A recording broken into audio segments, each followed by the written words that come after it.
Selamat siang Ibu, mohon maaf mengganggu untuk melakukan wawancara dalam tugas kami melakukan demonstrasi kontekstual. Ini berhubungan dengan pengambilan keputusan selama ini Ibu menjadi kepala sekolah. Pertanyaan yang pertama, bagaimana Ibu dapat mengidentifikasi kasus-kasus yang merupakan dilema etika atau bujukan moral? Ya, terima kasih Bu Sophie. Ya, mudah-mudahan Ibu bisa menjawabnya ya.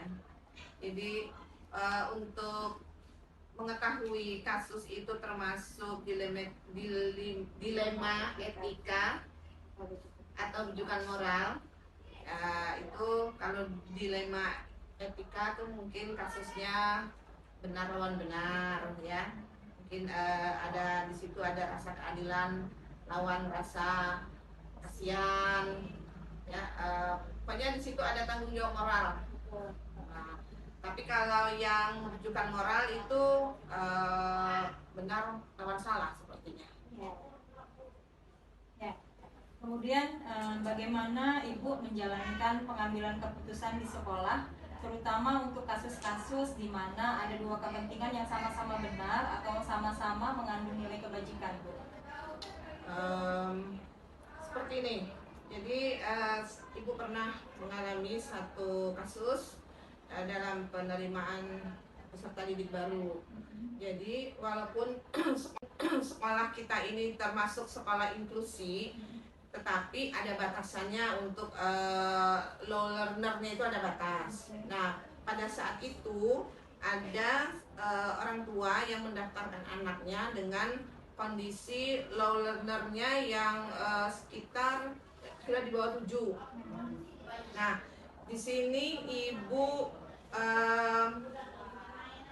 memutuskan akan menerima siswa ini. Tetapi sebelum itu Ibu juga berpikir apakah keputusan Ibu ini melanggar hukum atau tidak, ya, melanggar peraturan atau tidak. Kemudian Ibu juga memikirkan kepekaan moral Ibu sendiri ya, karena di situ ada rasa kasihan. Kemudian kalau dipublikasikan tuh bagaimana? Apakah akan menjebak Ibu sendiri atau tidak? Nah, kemudian Ibu juga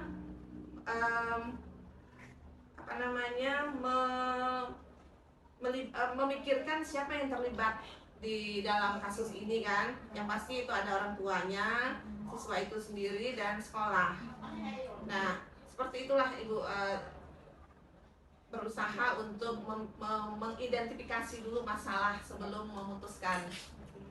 Kemudian setelah Ibu sudah melakukan langkah-langkah tadi untuk mengambil keputusan, hal-hal apa saja yang selama ini Ibu anggap efektif dalam pengambilan keputusan pada kasus-kasus dilema etika yang pernah terjadi, Bu?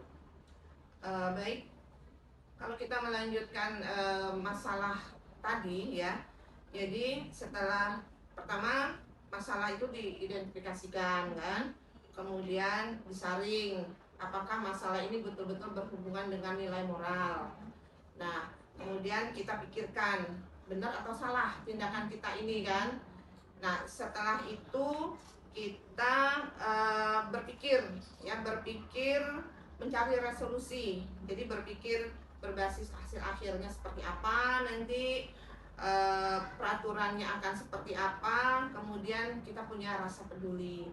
Nah, setelah itu kita buat putusan.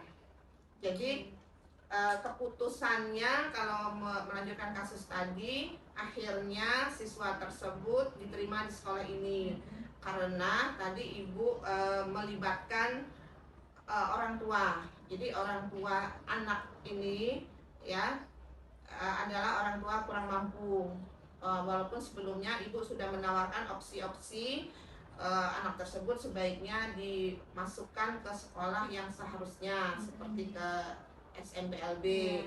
Tetapi dengan alasan orang tua karena ketidakmampuan mereka, mungkin di transportasi ke sana kan lumayan jauh dari Sinarjaya, maka akhirnya mereka ingin menitipkan anaknya di sini.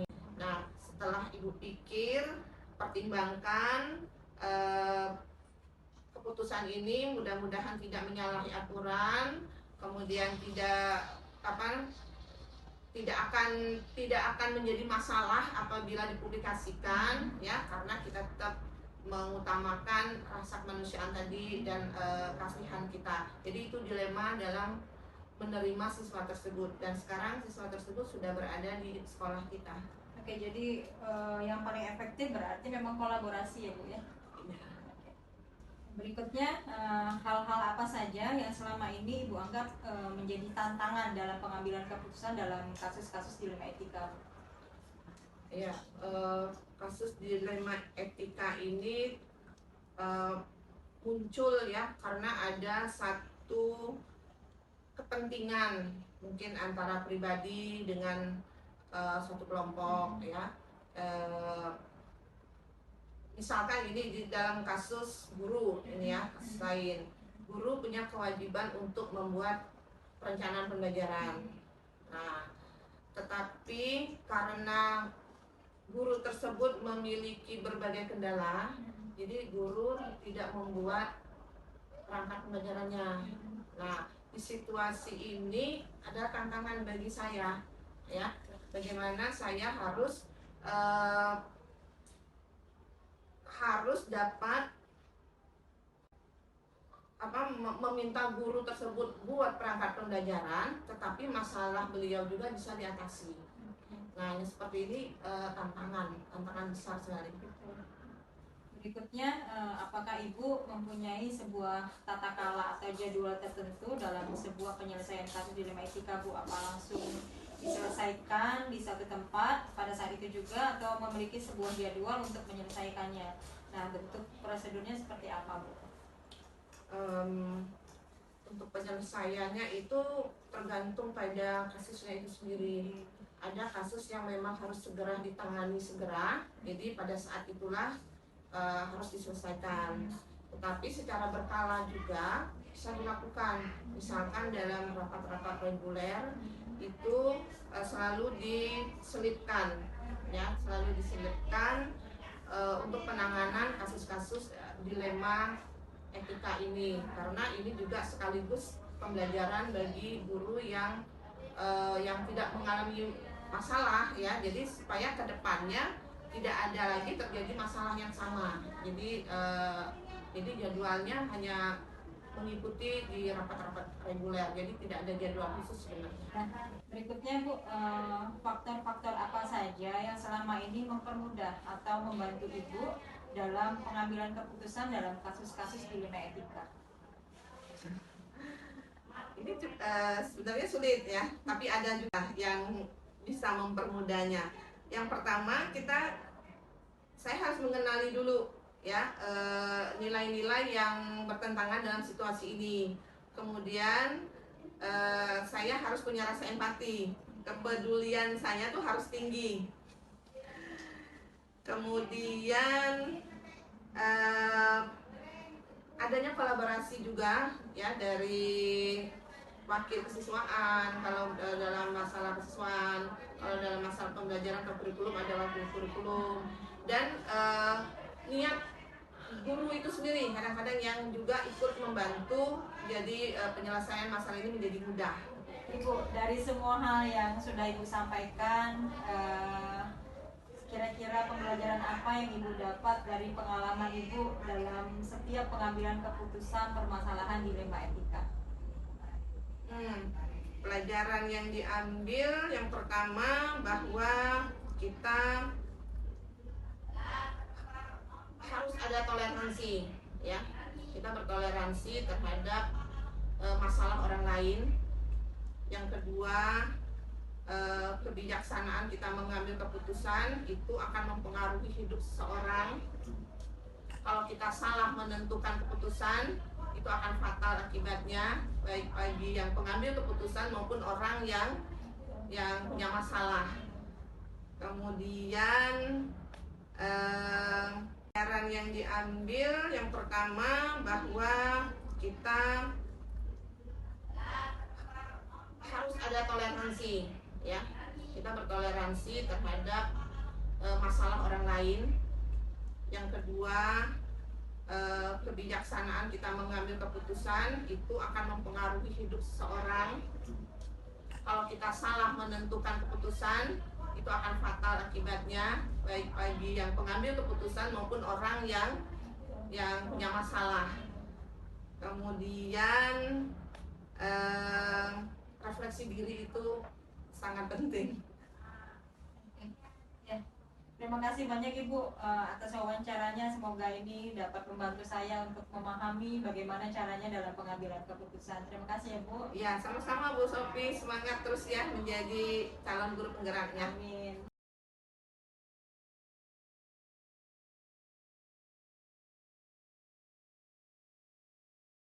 Assalamualaikum Bu Ria. Waalaikumsalam. Maaf ganggu waktunya. Apa-apa, Bu. Hari ini saya minta izin nih untuk kesediaannya Bu Ria melakukan wawancara terkait topik kita pengambilan keputusan dilema etika.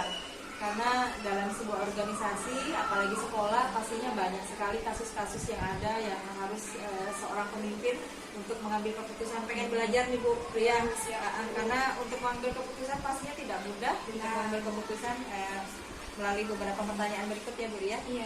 Oke, yang pertama bagaimana selama ini Bu Ria mengidentifikasi kasus-kasus yang merupakan apakah dilema etika ataukah termasuk ke dalam didikan moral? Baik. Selama ini yang saya alami di sini pun banyaknya dilema etika. Nilai-nilai etika yang berhubungan dengan nilai etika ya Bu ya, seperti rasa kebenaran, keadilan, ya, terus toleransi, tanggung jawab itu banyak dinilai dilema etikanya. Kalau bujukan moralnya lebih sedikit Bu. Iya, oke. Kemudian bagaimana selama ini Bu Ria menjalankan pengambilan keputusan di sekolah, terutama untuk kasus-kasus di mana ada dua kepentingan yang sama-sama benar atau sama-sama mengandung nilai kebajikan. Selama ini kan kalau namanya dilema etika itu benar yang melawan benar ya Bu ya. Artinya kita apa Bu? Situasi yang dihadapkan ke kita, ternyata di balik itu kita cari menggali rasanya benar. Nah, itu yang terkadang membuat kita dilema. Sebagai pimpinan kita kan harus bijak dalam mengambil keputusannya Bu. Seperti itu Bu. Oke, berikutnya langkah-langkah atau prosedur seperti apa yang selama ini Bu Ria lakukan untuk menyelesaikan kasus-kasus dilema etika yang ada di sekolah? Karena dilema etika yang terjadi di sekolah saya seperti tadi Bu, saya ucapkan ada dua nih Bu, berhubungan dengan tanggung jawab dan disiplin. Ini berhubungan dengan rasa keadilan, rasa kasihan ya Bu ya.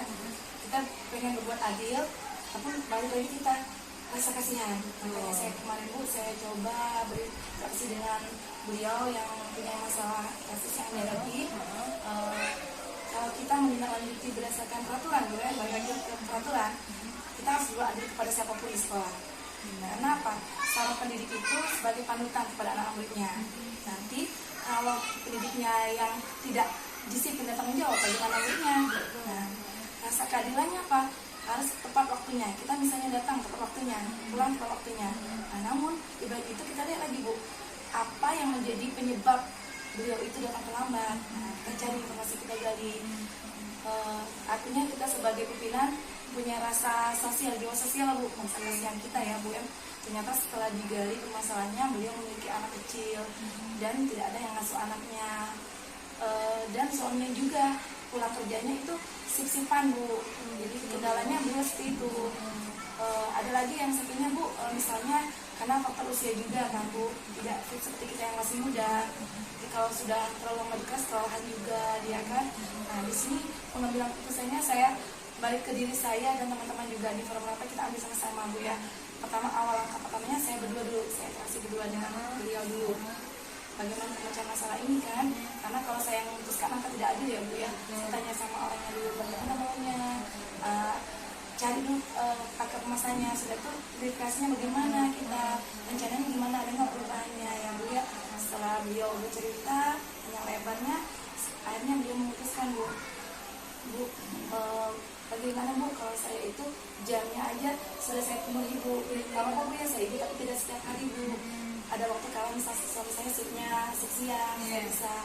Nah setelah seperti itu saya rapatkan kembali Bu. Saya tanya dengan teman-teman kan, artinya pengambil keputusan ini bukan hanya saya sendiri, berarti ini hidup dengan kelompok kan Bu. Kepentingan itu kan kolaborasi. Saya lihat dulu kalau berhubungan dengan misalnya tidak melanggar hukum ya Bu ya, ujian tidak melanggar hukum, karena cuma berhubungan dengan etika Bu ya, etik kode etik kita sebagai pendidikan. Insya Allah kalau sebuah sekolah itu kita bisa mengilminya, mudah-mudahan berjalan lancar Bu, karena tidak setiap hari kan itu terjadi. Nanti mudah-mudahan anaknya sudah besar, mudah-mudahan bisa berubah seperti itu Bu. Artinya saya uji legalnya dulu, bentuk melanggar nggak, misalnya hanya cuma disiplin itu masih bisa kita bina kan Bu. Iya. Terus untuk yang uji untuk publikasinya saya kira nggak usah dipublikasi ya Bu ya, karena posisi ini mungkin malu Kekeluargaan ya, Bu. keluargaan Iya, aja kita betul. Bu. Seperti itu Bu. Oh, berarti selama ini langkah-langkah yang sudah diambil Bu Ria dalam menyelesaikan masalah sudah melakukan prinsip-prinsip Iya, pengambilan uji keputusan dulu ya ya, Bu. Bu. Oke. Kemudian berikutnya hal-hal apa saja yang selama ini Bu Ria anggap efektif dalam membantu Bu Ria dalam mengambil keputusan? Pertama kan kita harus kolaborasi dulu ya, bukan hanya saya ada namanya senior di sini, ada teman rekan sejauh yang bisa saya ajak untuk sharing. Nanti saya panggil bagaimana temen nih kalau bisa ada masalah teman kita seperti ini, solusinya bagaimana. Nanti kita buat forum rapat, setuju dengan teman. Karena apa Bu? Berdirinya sebuah sekolah itu majunya ya kita sama-sama. Kalau satu orang yang berbuat masalah kayak gitu, artinya kita bagaimana kita mendukungnya, buat artinya mencari solusi sama-sama seperti itu. Oh, jadi yang Bu Ria anggap paling efektif adalah komunikasi, Iya, kolaborasi ya Bu ya. iya. Oke. Berikutnya hal-hal apa saja yang selama ini menjadi tantangan bagi Bu Ria dalam setiap pengambilan keputusan, yang menjadi tantangan terbesar kira-kira apa Bu? Yang nama kita memutuskan ya Bu ya, Benar. sulit benar Bu. Ya, apalagi dilema ya Bu. Ya benar, dilema. Itu makanya kita dilema di perasaan kita. Kita sebagai pimpinan pengen tegas, pengen bijaksana, tapi di balik itu kita punya hati nurani ya. Ya, bagaimana kalau kita di posisi Iya. itu? Jadi saya tanya, bagaimana kalau saya di posisi dia? Apa yang saya rasakan? Jadi di sini bukan kita egoisnya Bu ya. Berhubungan seperti ini Bu. Misalnya kalau dia pelanggarannya misalnya yang benar-benar melanggar hukum, kita tidak bisa kita toleransi. Tapi masih kalau dengan kode etik kurang disiplin, kita bina dulu. Nah sudah sampai 3 kali bina tidak mampu lagi, kita serahkan ke dinas pendidikan sebagai GTK kita untuk memecahkan masalahnya. Tapi mudah-mudahan Bu kalau sudah sampai 2-3 kali tidak mungkin hal tidak berubah Bu ya. Cuma saya sebagai pimpinan terkadang untuk mengambil keputusan yang seperti itu Bu, manggil satu pembinaan sekali, 2 kali, 3 kali, rasanya tidak enak Bu ya. Kenapa? Karena kok masih ya diulangi seperti itu. Nah rasanya tidak enak tuh masih orang yang sama yang kita panggil Bu. Bagaimana dia pun merasa mungkin dia merasa enak juga kan saya panggil tiap hari, tapi permasalahannya dengan yang sama kasusnya, artinya dia nggak bisa memanage waktunya juga untuk datang dan pulangnya. Jadi memang benar-benar dilema Bu mengambil keputusan. Jadi sebagai kayak pemimpin itu tidak mudah mengambil keputusan. Makanya saya libatkan rekan teman-temannya, bisa saya ajak sharing, itu yang saya lakukan. Jadi bukan hanya saya sendiri yang memutuskan. Itu Tantangannya berarti ini ya Bu, kesiapan mental mungkin ya Bu. uji mental, Uji mental. Oke, kemudian apakah Bu Ria punya tata kala atau jadwal tertentu untuk menyelesaikan permasalahan kasus-kasus yang ada di sekolah? Punya jadwal tertentu atau pada saat itu saja diselesaikan? Kan setiap kali kita memperhatikan Ibu, jadi saya datang. Kan kita tahu nih, misalnya telat datangnya tahu kan kita. Nah, saya masuk nih setiap hari saya jalan di kelas-kelas. Jadi kalau kelasnya masih kosong jam 7.15 itu ketahuan, oh guru itu belum datang ya. Nah dengan begitu saya catat aja bukunya catatan saya. Oh di minggu pertama dia datangnya terlambat, minggu kedua terlambat. Nah nanti pas pembinaannya kalau masih bisa dibina, artinya kan di kolom rapat Bu. Di kolom rapat itu coba jadwal pembinaan namanya. 1 bulan itu ada 2 kali lah pembinaan. Pembinaannya bukan berarti memfokuskan sama satu orang itu tidak, seluruh gitu. Artinya semua guru pun harus ikut merasakan. Kita punya aturan, punya kesepakatan yang harus kita sepakati. Nah, artinya datangnya bagaimana, plannya bagaimana. Jangan sampai kita menyebutkan nama nih Bu, artinya kita belum ke arah itu. Kalau masih bisa dibina kan, sama-sama ini pembelajaran bagi kita. Itu yang saya ambil. Jadi 1 bulan itu ada 2 kali saja untuk pembinaan di Pasipor berapa. Oh memang ada jadwal ya Bu. Yang diselesaikan tepat ada nggak Bu? Maksudnya langsung memanggil pada saat kejadian ada nggak kejadian? Itu ada kemarin Bu sempat. Nah, jadi saya panggil. Cuman karena berhadapan asli kita ini kan Bu berdasarkan argumen ya Bu ya. Terkadang ada yang menangis, mereka mempertahankan argumen mereka. Jadi saya kalau langsung berhadapan mereka kayaknya kurang. Jadi saya langsung ke rapat nih. Tapi nggak nyebut nama Bu. Ayo Bapak Ibu, kita tingkatkan disiplin kita. Apabila ada permasalahan, ungkapkan di sini. Seperti itu Bu. Oke. Kemudian berikutnya apakah ada seseorang atau faktor-faktor apa saja yang selama ini bisa membantu atau mempermudah Bu Ria dalam setiap pengambilan keputusan? Misalnya tadi saya kan ada rekan sini dulu, Oke. saya panggil, Kolaborasi ya. saya tanya dulu bagaimana nih, ada nggak dari teman-teman nih solusinya? Hasilnya kata beliau, bu seperti ini bu, atau kita panggil bu apa ini, jadi enak rasanya bu. Kalau cuma sendiri kita kan berat nih bu, Iya. kalau sudah teman nih berarti kepalanya udah banyak pikirannya bu ya, seperti itu bu. Meminta apa namanya pendapat dari orang lain ya Bu Tapi ya. alhamdulillahnya dari hasil seperti itu bu, ada sih perubahannya bu ya, tapi kalau berubah itu tidak langsung 100%, pasti bertahap berubahnya. Apalagi beliau itu memang di posisinya memang ada anak bayi tadi, jadi susah kalau kita menekankan benar-benar bu ya. Jadi mudah-mudahan dia bertahap. Saya lihat berapa hari ada perubahan juga, rasanya udah pagi bu. Mungkin selalu ini bu, kalau kita mengingat seseorang itu bukannya sekali, tapi berulang kali ya, harus di kebiasaan, continue dengan intens. Kalau cuma sekali mungkin dia lengah kata orangnya bu, tapi kalau kita setiap hari mungkin ada rasa malunya bu. Itu bu. Oke, terakhir Bu Ria, dari semua hal yang telah Bu Ria sampaikan, kira-kira pembelajaran apa yang dapat Bu Ria petik dari pengalaman Bu Ria setiap mengambil keputusan dalam permasalahan dilema etika? Lagi-lagi dari bu, dalam hati saya itu ngambil keputusan sangat berat ya bu ya, karena kita punya perasaan, itu posisi dia bagaimana. Nah, tapi setelah saya mengambil keputusan, saya refleksi dulu dulu, apa kira-kira sudah pantas, sudah tepat yang saya ambil keputusan tadi, apakah memberatkan hati beliau atau tidak. Karena apa bu, semua keputusan kita ini memang ada dampak positif negatifnya bu ya. Bagi kita, ya kita takutnya dibenci orang. Tapi kalau kita sudah kesepakatan berdua nih, sudah perjanjian kita berdua, maunya lebih baik seperti apa. Artinya sudah direfleksi baik untuk dia dan saya juga untuk maju sekolah itu. Jadi untuk mengambil keputusan itu bukan hanya saya sendiri, tapi semua orang yang bisa dilibatkan. Oke, itu aja Bu Ria. Terima kasih untuk pengalamannya. Saya banyak belajar dari wawancara ini. Semoga bermanfaat untuk saya dan Bu Ria juga. Maaf ya kalau belum begitu memuaskan jawabannya, Oke. tapi itu yang terjadi di sekolah. Oke. Kita berusaha sama-sama untuk memecahkan kasus sama-sama ya Bu Oke, ya. siap Bu Ria. Terima kasih Bu Ria waktunya. Assalamualaikum. Salam Bu.